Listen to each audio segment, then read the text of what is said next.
Going strong ang relasyon nina Gerald Anderson at Julia Barreto mula nang isa publiko nila ang kanilang pag-iibigan.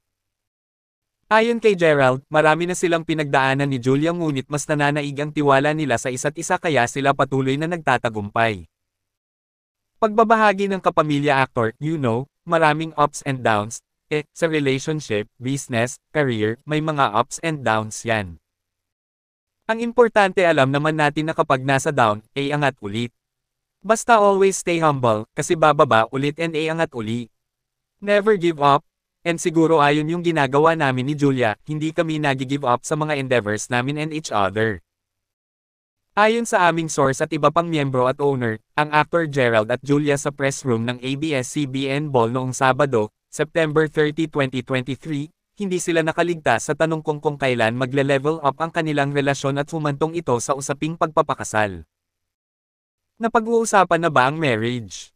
Tanong ng isang reporter sa dalawa, natatawang sagot ni Gerald, sasabihin namin sa'yo. Mas marami pang problema sa mundo ngayon kesa pero darating tayo, dyan. Nauna ng pinabulaanan ni Julia, noong September 8, ang haka-hakang kasal na sila ni Gerald. Paglilinaw ng Viva actress, walang ganon, walang ganon. Walang secret-secret. Mahirap magka-secret na ngayon sa mundong mabilis ang balita. Ang tanging kinumpirma lang ni Julia ay maligaya sila ni Gerald sa takbo ng kanilang relasyon, pero wala raw siyang nakikitang rason para madaliin ang paglagay sa tahimik. Sobrang excited. Bakit nyo ba kami minamadali? Natawa uling bulalas ng aktres, we're just really happy where we are right in life. I mean, it's something to look forward to. Ayon sa kapamilya actress, mas naging espesyal pa ang pagtitipon at pagdalo niya ngayon dahil kasama na niya ang nobyo.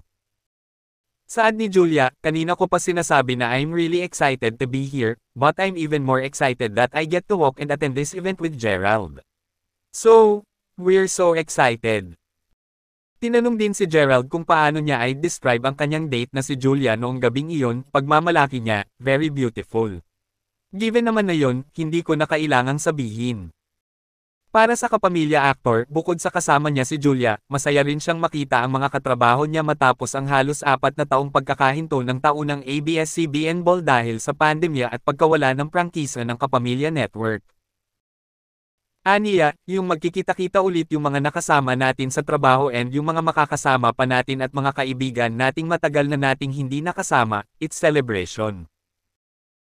Forever grateful, the fact na nandito tayong lahat, we have all the opportunity to be together, it's a great privilege sa atin. Please like, comment and share and don't forget to subscribe and click the notification bell para updated kayo sa susunod kong may upload.